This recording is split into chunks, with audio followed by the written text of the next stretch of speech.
దేవుని బిడ్డలైన మనందరికీ ఏముండాలట? ఏక మనస్సు ఉండాలి. ఏక మనస్సు ఎప్పుడు వస్తుందంటే ప్రభువుని మధ్యలో పెట్టినప్పుడు, ప్రభువుని సెంటర్గా ఉంచినప్పుడు కదా. ప్రభువుకి అన్నింటిలో ప్రాధాన్యత. ఇప్పుడు సంఘంగా మనం ఉన్నాం, మనందరిలో ఏక మనసు ఉండాలంటే మనందరం ఎవరికి ప్రాధాన్యత ఇవ్వాలి? ప్రభువు ప్రాధాన్యత ఇవ్వాలి. కుటుంబంలో ఏక హృదయం కావాలంటే అందరూ కూడా ఎవరికి ప్రాధాన్యత ఇవ్వాలి? దేవుని ప్రాధాన్యత ఇవ్వాలి.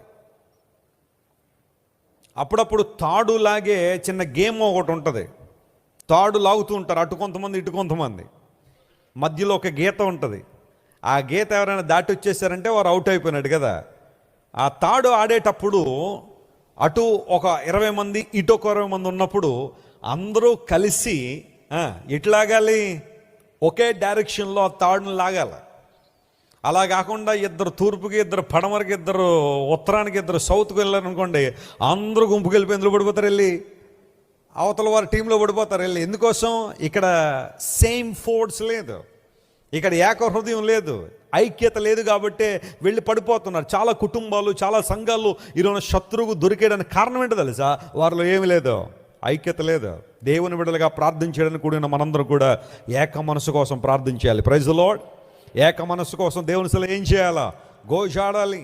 అపవాది ఈ రోజుల్లో ఏకత్వాన్ని, ఐక్యతను దొంగిలిస్తూ, దేవుని సంఘాల్లో చిచ్చులు పెడుతూ, సంఘాల్లోనే గొడవలు తీసుకొస్తూ, రాజకీయాలు, ఎలక్షన్లు, కమిటీలు ఇవన్నీ కూడా సంఘాల్లో పట్టుకొచ్చి, లోక సంబంధంగా బయట ఎలాంటి పరిస్థితులు అయితే జరుగుతున్నాయో అలాగే జరుగుతున్న పరిస్థితుల్లో కొన్ని సంఘాలు ఉన్నాయి. అన్నీ ఇలా ఉన్నాయని నేను అంటలేదు. కొన్ని సంఘాల్లో ఎలక్షన్లో మా కోటేయండి, మా కోటేయండి, మా గ్రూపును గెలిపించండి, మా గ్రూపు. ఎందుగా గెలిపించడం?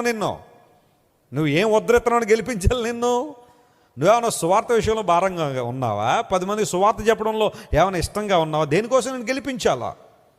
మైకిలు పెట్టి కొట్టుకోవడాలు, పాస్టర్లు, దేవుని సేవకులు అనబడే వాళ్ళందరూ ఆ సంఘాల ముందు దెబ్బలాడుకోవడాలు, అంగిలు చిరిగేదాకా దెబ్బలాడుకోవడాలు, ఇవన్నీ ఎందుకు జరుగుతున్నాయంటే ఏక మనసు లేదు. అపవాది దొంగిలించేశాడు చాలా సంఘాల్లో.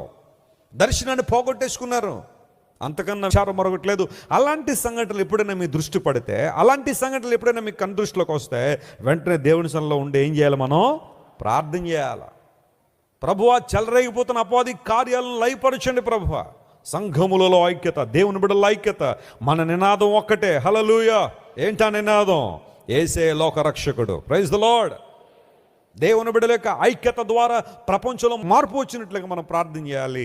అంతేగాని లోకానికి సంఘాలు ఈ రోజున అలుసుగా, దేవుని నిందించడానికి అవకాశాలుగా ఉండడానికి వీల్లేదు.